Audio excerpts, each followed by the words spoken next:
It is August 1941. A pilot in the British Royal Navy, Lieutenant Robert Everett, has volunteered for a bizarre and dangerous mission. He is about to test in combat a wild invention that could defeat marauding Nazi U-boats and save England from starvation. The world's first rocket-boosted fighter. The pilot is going to be under a great deal of stress. This mission is without doubt the most difficult he will ever have faced in his combat career. Everett is flying a one-way mission in the middle of the Atlantic Ocean. He is putting his trust in the work of a secret band of maverick scientists. The Allies have recruited to imagine impossible new weapons in a desperate bid to match the superior technology of the Nazi regime. Vertical takeoff, rocket power, stealthy flying wings. This is the untold story of these secret Allied aircraft and the men and women who imagine tomorrow.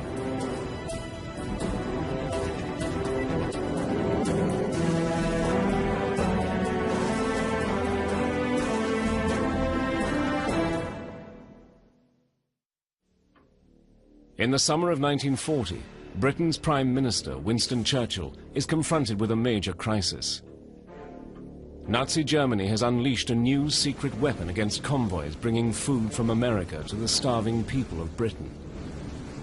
It is the Fokker-Wulf Condor, the first military aircraft able to fly within range of the American eastern seaboard. Churchill christens the Condor the scourge of the Atlantic. The Condors wreak destruction on a massive scale. In a matter of months, they sink nearly 1 million tons of Allied shipping. The Condor crews are the elite of the Luftwaffe, mounting their daring bombing attacks at low level. But the Condors have another, even more sinister role. The Condor served two roles for the German Navy. It was a bomber attacking Allied ships, but it also became the eyes and ears of the U-boat fleet, able to spot oncoming convoys and signal their presence to the U-boat commanders. There were areas in the Atlantic where the Allies could provide their merchant convoys with no protection against German reconnaissance and bombing aircraft. That meant in those areas that the Germans could send either long-range bombers or long-range reconnaissance aircraft to spot and to direct the U-boats into those areas. And it was those areas that the U-boats had freedom of movement to attack the convoys. This alliance of Condors and U-boats threatens to bring Britain to her knees. Winston Churchill admits it is his greatest worry. In desperation, Churchill suggests a daring plan. British and American battleships are equipped with steam-powered catapults to launch spotter planes.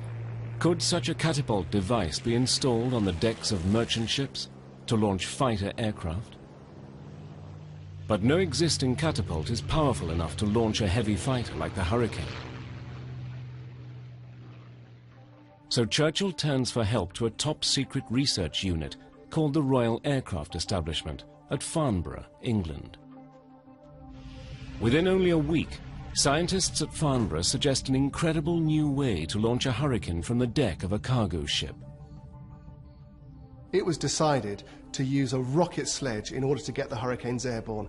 And if you think about it, it's the only way you're going to get a fully armed and fully fueled Hurricane fighter aircraft airborne off the deck of a merchantman in a very short space. The catapult is powered by a cluster of 13 solid-fuel rockets. It is the biggest slingshot in military history since the time of the Romans. But will it work in combat? Launching the Hurricane from a ship by a rocket-powered catapult is not as easy as you think. First of all, the rocket had to reach a speed instantaneously that was sufficient to get the plane off the deck, otherwise it would drop into the sea. Equally, the kick of the rocket couldn't be too fast, otherwise the acceleration might break the pilot's neck. The first manned test flight is successful, but there is one major problem with Churchill's idea. Once launched, there is no way the pilot can return to the ship. The principal reason for the introduction of the Hurricane was essentially as a stopgap measure. This is a one-way mission and possibly a suicide mission. These Hurricanes will be flown only by volunteers. The first battle between a Hurricat and a Condor comes on August the 3rd, 1941. The pilot of the Hurricat is a former jockey and winner of the Grand National, Robert Everett. This will be the ultimate test of Churchill's idea and the most daunting mission Everett has ever faced. I would feel very anxious, not only just getting airborne off that kind of rocket-powered contraption, but then engaging a very heavily armed bomber, and then knowing that even if you weren't shot down, that you were going to ditch in the sea anyway. That kind of mission profile fills me with anxiety.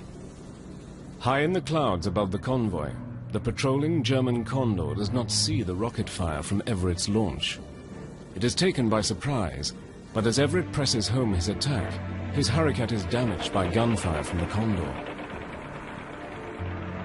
When Everett closed with the Condor, he discovered a problem. The Condor was bristling with defensive armament. It carried 8 machine guns and a heavy cannon, and those soon took a toll of his aircraft.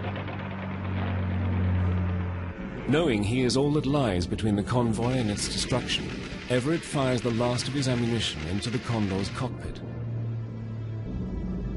The Nazi bomber goes down in flames, the first to be destroyed by a Hurricat. Now Everett faces his greatest test: survival. In a situation like this, you know that if you make one false move, you're not going to survive. If you don't find the convoy, they're certainly not going to find you.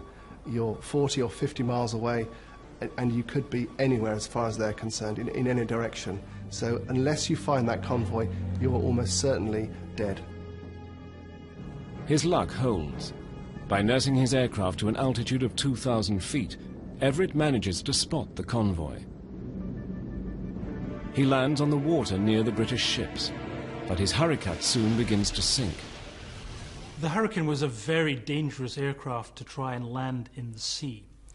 It tipped over very easily, and that's what happened to Everett. As soon as he hit the water, the plane flipped over on its back and began to sink, and down he went with it. He had to fight very hard to get the cockpit canopy open, and he was very lucky to manage to struggle to the surface. England's King, George VI, awards Everett the Distinguished Service Order for his feat in shooting down the Condor. Everett is killed the following year while on active service.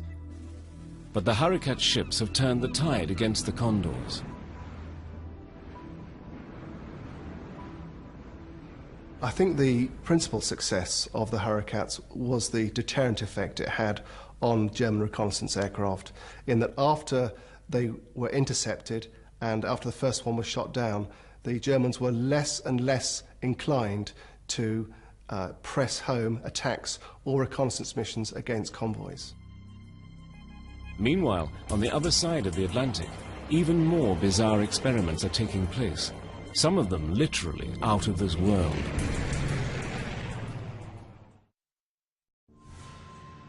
In early 1943, the citizens of Stratford, Connecticut, begin reporting strange saucer-shaped objects flying overhead.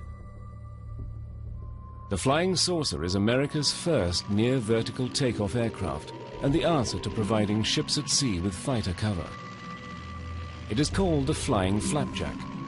It is the brainchild of a maverick genius, Charles H. Zimmerman. Charles Zimmerman typified the kind of engineer that we saw in the United States emerging and working in the field after the 1920s. America discovered that she was very far behind the European countries in the development of high-performance fighter aircraft. Charles Zimmerman was one of the people who led the drive to make up that deficit. In 1933, Zimmerman joined the NACA, the National Advisory Committee for Aeronautics, the predecessor of today's NASA. The NACA was an extraordinary organization in that it rebuilt the technical excellence of American technical work. The NACA created, for example, a far better understanding of how one should design wings. At NACA, Zimmerman's goal is to find the perfect wing shape. As a result, he will design an aircraft that today is still ahead of its time. he is fascinated by the notion of developing an airplane that has a tremendous speed range, that on one hand would have a very high-end top speed, on the other hand would have a very low-end landing speed. An ordinary aircraft wing has a wide span from root to tip in order to create lift. This is called a high aspect ratio wing.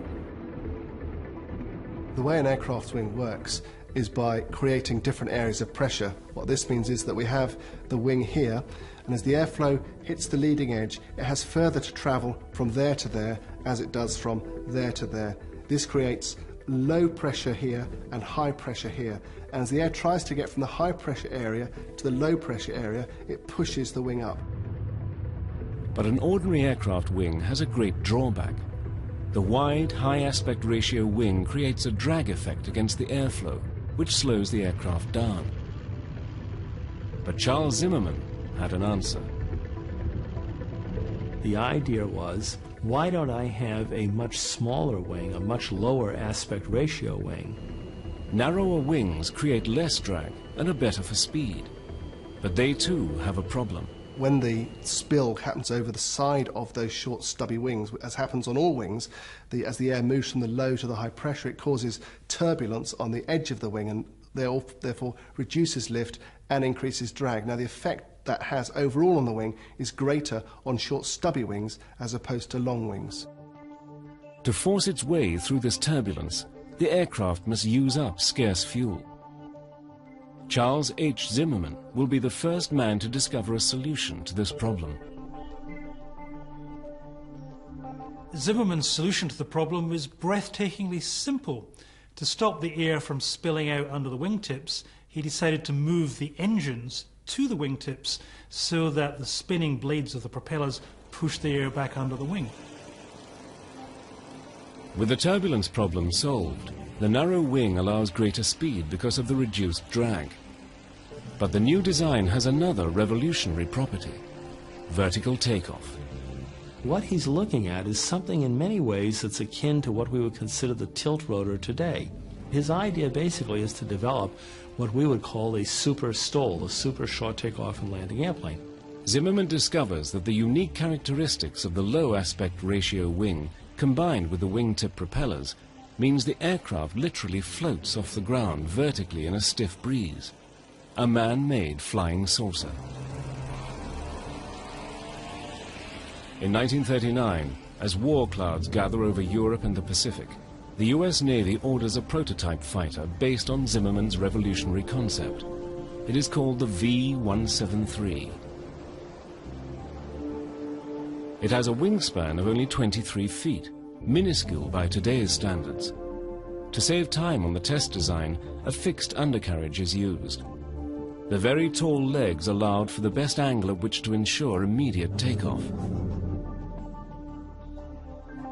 In order to provide a better view on takeoff, the cockpit is extended under the aircraft, so the pilot can look down as well as up, much like in a helicopter.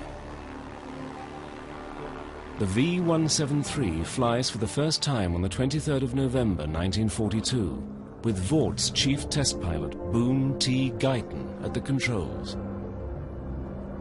On the very first flight, Boone Guyton had some real problems. The aircraft almost went out of control. But it flew so slowly, he got it back on the ground. There they discovered that the problem wasn't in the design of the aircraft itself. It's simply that the controls had been wired up incorrectly. The V-173, like many experimental airplanes, was an airplane that was not really suited for production itself. It demonstrated the basic concept that Zimmermann was trying to achieve, the fact that you could develop a controllable aircraft that had a reasonable range between low speed and high speed, that had all the attributes of a STOL aircraft. After some adjustments, the V-173, nicknamed the Flying Flapjack, is soon proving it can do all the revolutionary things Zimmermann has predicted. Facing into a 25-mile-per-hour wind, the V-173 literally takes off vertically. The V-173 was an aircraft that was a challenging machine to fly, but having accepted its limitations, the pilots who flew it were really quite astounded by the high degree of control effectiveness they did have over this configuration. There were occasional accidents during the test flight program. On one occasion, the fuel line of the 173 was blocked, and it came down on Lordship Beach in Connecticut, much to the surprise of the local sunbathers. But the plane flew so slowly, almost like a helicopter, that it came down gently on the sands and was undamaged. Meanwhile, in the Pacific, the United States faces the difficult task of capturing island bases and building airstrips. A vertical takeoff fighter could solve these problems. Convinced by the V-173, the US Navy orders a full-scale fighter version of the Flapjack. This new fighter aircraft is designated the XF-5U. It will have a takeoff and landing speed of only 40 miles per hour, but a top speed of 500 miles per hour, phenomenal for any fighter of its day. At that speed, and with its amazing agility, the XF-5U could match any jet fighter in service. The XF-5U is powered by two powerful Pratt & Whitney twin Wasp engines. It is armed with 6 Browning machine guns and can carry 2 1,000-pound bombs. But others are now examining the saucer-shaped wing. In secret, in Nazi Germany, work has begun on a prototype machine nicknamed the Flying Beer Tray. The Germans were intrigued by the low aspect ratio wing, but they never actually made the breakthrough that Zimmermann had towards putting the engines on the side of the wings. The prototype fighter version of the Flapjack is finally rolled out of the factory on the 25th of June 1945. But now a new crisis looms. We were undergoing a radical paradigm shift in aeronautics, and that paradigm shift was from the era of the propeller-driven, piston-powered airplane to the era of the turbojet. The imperative to develop jet engine technology at the end of World War II was very, very strong. Piston engine aircraft design and technology had just about reached the end of the road. In 1946, the XF-5U is finally taken off the secret list. But then the media begins speculating that the unusually shaped XF-5U is a cover for a secret American flying saucer program. This does not endear Zimmermann's Flying Flapjack to the conservative military. By 1947, Zimmermann had solved all the problems and the aircraft was ready for its first flight. And suddenly, the United States Navy cancelled the entire project and ordered the prototype to be scrapped. What is incomprehensible to me is after having gone to all this trouble and investing the sums of money necessary to bring this aircraft to fruition, the aircraft would be willfully destroyed before first flight, because it would have been very, very valuable to the subsequent history of STOL aircraft development and subsequent use and employment of STOL aircraft if we had the data from an aircraft such as the XF-5U-1 to place alongside the data from the V-173. Only in the 1970s did the US military eventually acquire the vertical takeoff combat aircraft Zimmermann had championed during World War II. The British Harrier jump jet was bought by the US Marines as a distant cousin to the Chance Vought Corsairs of the Pacific era. Zimmermann's Flapjack had been sidelined by the arrival of jet power. But how did the US military acquire its first jets?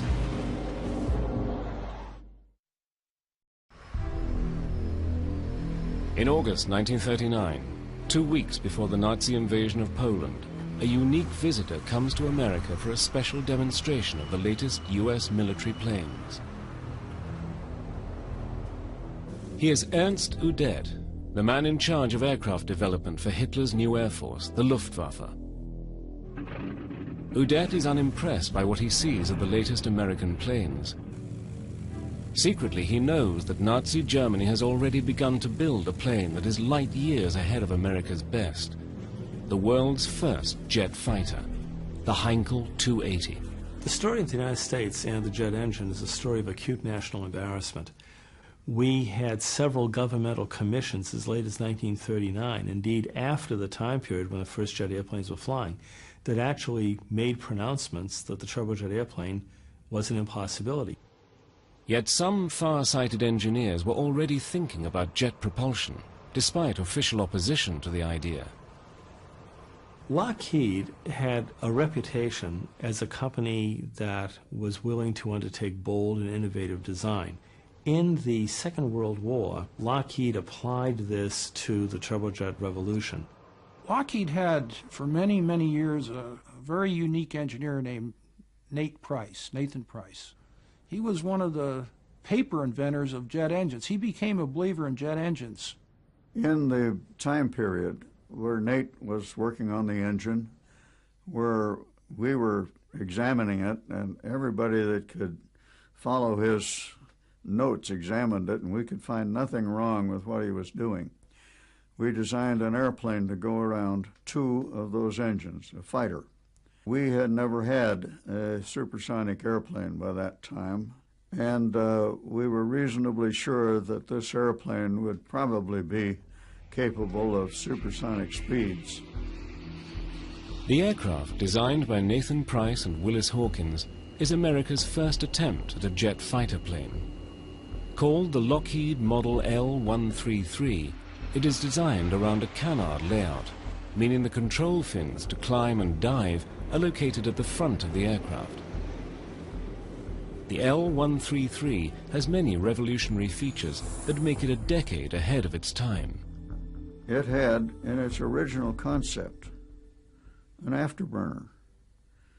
And nobody had ever talked about an afterburner in Great Britain or in the United States or Germany that I know of. But the L-133 is never built. Before Pearl Harbor, the United States military is not yet convinced that jet aircraft are feasible. It will take a visit to Britain by a senior U.S. officer to change their minds. In April of 1941, Hap Arnold, who was the chief of the Army Air Corps at that time, soon to be the Army Air Forces, goes to England. He says to his host, in effect, you know, some of my technical people are telling me, as odd as this may sound, that perhaps we should be looking at gas turbines. And the answer he gets is, absolutely. Do you want to see our airplane? Arnold is shown the Gloucester Whittle prototype, the first British turbojet aeroplane. Nazi Germany is even more advanced in jet technology. Arnold is stunned. Having ignored Nathan Price and Willis Hawkins, America is now years behind. He now makes a bold decision. He seeks out America's long-ignored aviation geniuses and offers them big research contracts. His aim? To put America ahead in the new aviation technology. One of the first to take up the challenge is a man named Jack Northrop from Newark, New Jersey. Jack Northrop is an absolutely extraordinary individual. If you looked at the individuals who transformed American aviation in the 1920s and 30s, and you considered all the engineers and all the scientists, you would have to recognize that the designer and industrialist who did the most to make this transformation a reality was Jack Northrop. Like Charles Zimmerman, Northrop believes conventional planes are badly designed. He asks, why fly with a heavy fuselage? Why not simply have a flying wing and save weight and fuel for longer range? Northrop presents Hap Arnold with a design for a flying wing bomber that can fly to Berlin non-stop from the continental United States, a round trip of 6,000 miles. Arnold immediately orders a test plane. It is called the N9. These are the days before computers, and no one has designed a flying wing that is stable in flight. Jack Northrop has the answer. He attaches special slats to the leading edge of the wing. If the plane flips over, the slats deploy automatically to regain balance. Ground testing of the N9 starts on December the 20th, 1942, only a year after Pearl Harbor. The first flight takes place in the Mojave Desert on December the 27th, 1942. Northrop's flying wing is a success. Jack Northrop now approaches Hap Arnold with another bold idea. Why not fit a rocket motor to the N9 and make it into a fighter capable of taking on the new Nazi jets? The first prototypes reveal yet another Northrop innovation. Like the Wright Flyer, the pilot lay on his stomach, controlling this aircraft to give it absolutely minimal frontal profile. On the 5th of July 1944, the rocket-powered version of the N9, called the XP-79A, makes its first flight. America's first manned rocket plane has flown. Now, Northrop had wanted to power this aircraft with a very exotic rocket engine called the rotojet. But the rotojet was so incredibly dangerous, and its development was so torturous, that instead the decision was reached to power it with two Westinghouse jet engines. The Army calls this version the XP-79B. It will embody yet another revolutionary idea. It will be a flying chainsaw.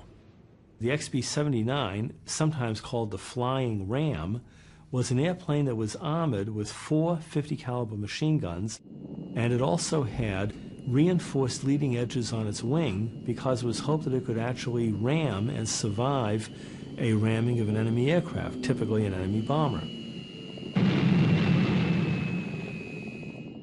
Another crisis looms in September 1944, when it becomes clear the construction of the new jet engine is behind schedule. The Army decides to cancel Jack Northrop's revolutionary fighter. But Northrop knows his flying wing is the key to how aircraft will look in the future. He continues with the project, using his own money.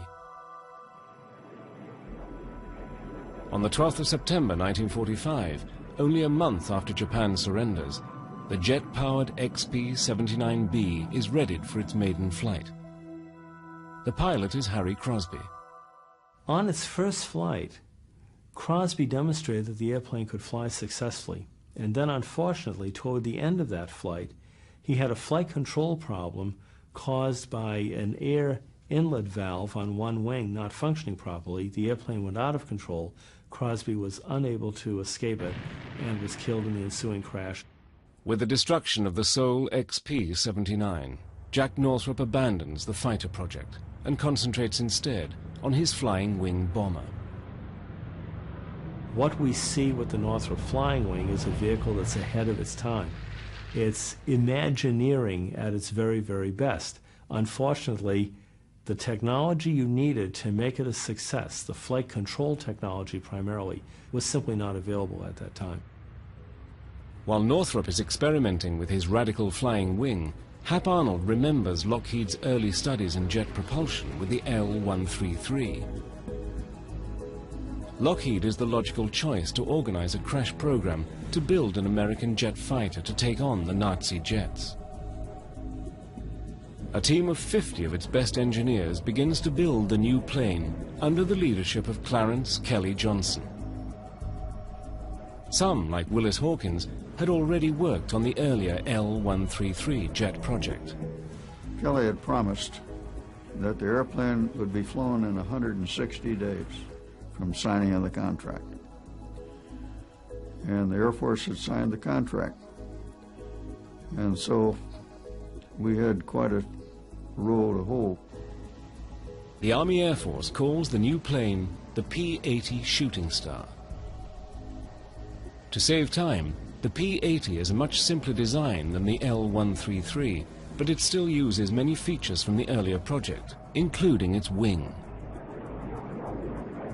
The first flight takes place on January the 8th, 1944. We must have had 20 Lockheed executives of one sort or another, and we all had to sit on the sand dunes. There was no place to stand around. The only paving was the runway, and off he went. And he put on a real magnificent first flight, including a high-speed pass right back in front of the dune. And it was pretty thrilling, but that's how the F-80 was born. The P-80 becomes the first U.S. aircraft to exceed 500 miles per hour in level flight, far faster than Northrop's XP-79B. America has entered the jet age. But the P-80 is not designed for naval warfare. This leaves the US Navy struggling to get in on the jet game to take on the Japanese in the Pacific. The outcome would change aviation history.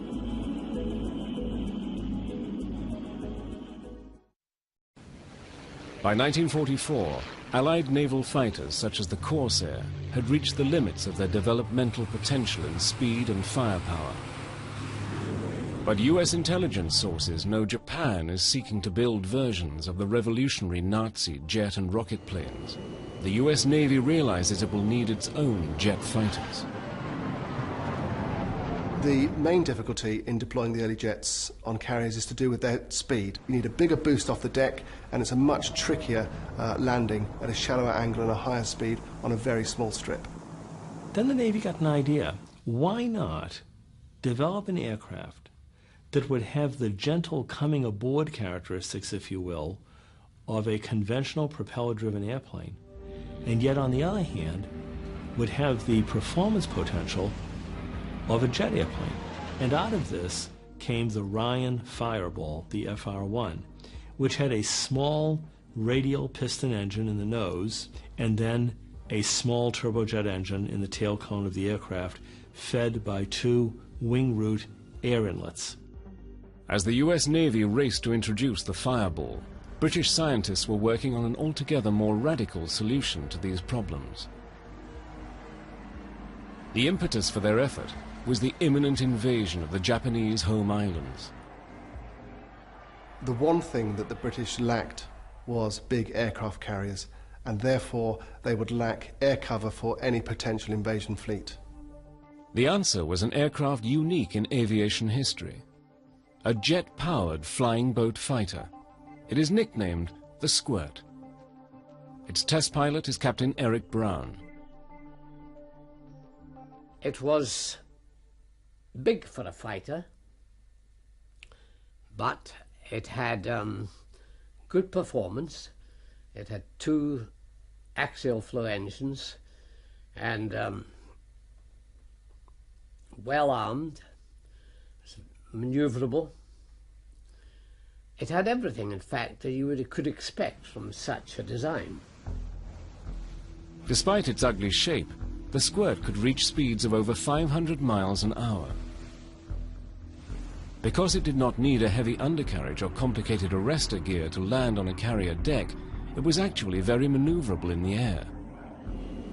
But operating from water has a dangerous side.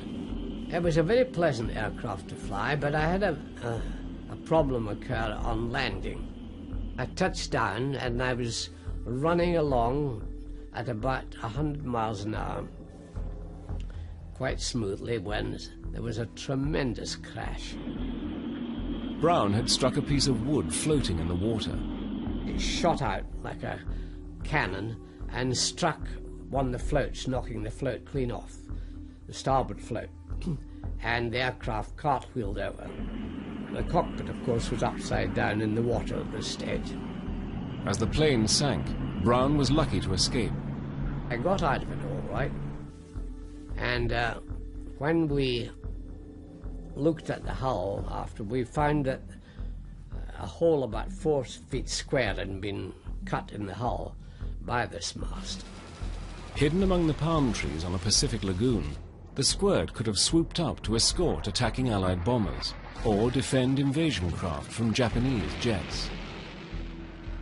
I would say it was a sound concept, and if the Japanese or the Far Eastern War hadn't concluded when it did, I think it would have been a very useful adjunct to our forces there.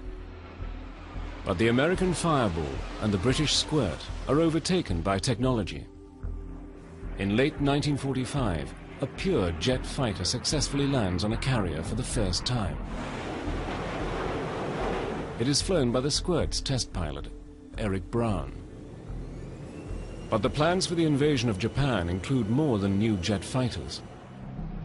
To fight an aerial war over intercontinental distances, Allied scientists made a leap of technology that still defies imagination. The biggest man-made machine ever devised, and it's made out of ice.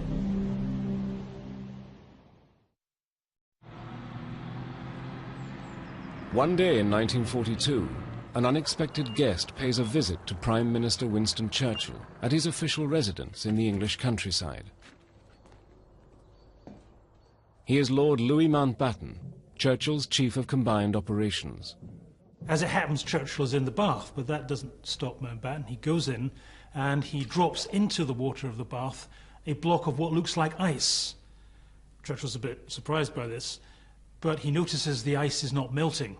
It's a very special kind of ice. It's called pykrete. Pykrete is essentially ice mixed with wood slurry. The effect the wood slurry has on the ice is it doubles the tensile strength of ice. Pykrete is a super ice, as strong as concrete. Mountbatten's plan is to build giant iceberg aircraft carriers out of this new material. Pykrete was the invention of a very eccentric English scientist by the name of Geoffrey Pike. He had discovered by trial and error that if you mixed ordinary ice water with, of all things, sawdust, it slowed down the rate at which the ice melted. The result was a kind of ice concrete. In the cold waters of the Atlantic or the northern Pacific, a ship made of pykrete could remain on station for years at a time.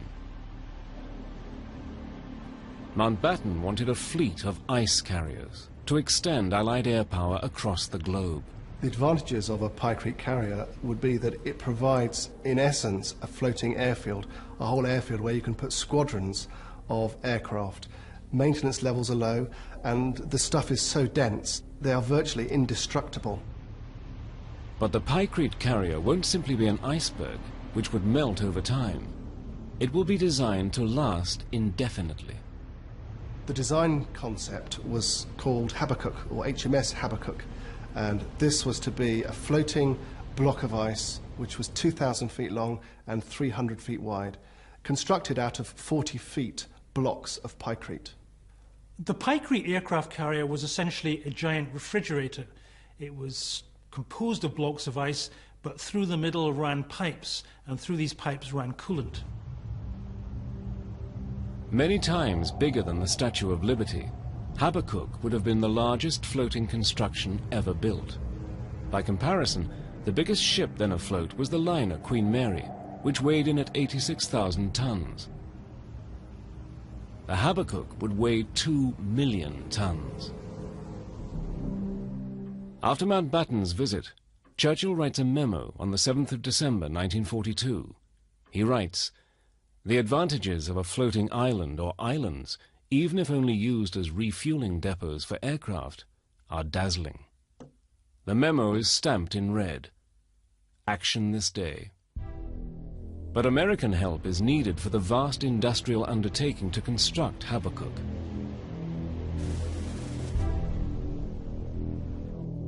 At a conference of senior Allied commanders held at the Hotel Frontenac in Canada in August 1943, Mountbatten decides on an extraordinary method of selling pykrete to Admiral King, head of the US Navy.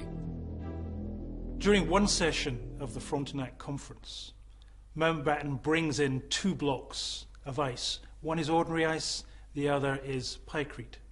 Suddenly, Mountbatten takes out his revolver and he fires into the ordinary ice, which just kind of splinters. Everyone is completely confused by what Mountbatten is up to. And he takes his revolver and he fires at the pykrete, which is so strong, of course, that the bullet bounces off. In fact, it ricochets into Admiral King and nicks his leg. Fortunately, Admiral King is unfazed, and as a result of this unorthodox demonstration, the Americans agree to help build a prototype of Habakkuk. Driving down from the Aleutian Islands, a fleet of Habakkuks could launch both fighters and giant B-29 bombers against Japan. Building the Habakkuk and its sister ships would avoid the need to capture Japanese-held Pacific Islands as land bases for the B-29s. Tens of thousands of Allied lives would be saved in jungle fighting.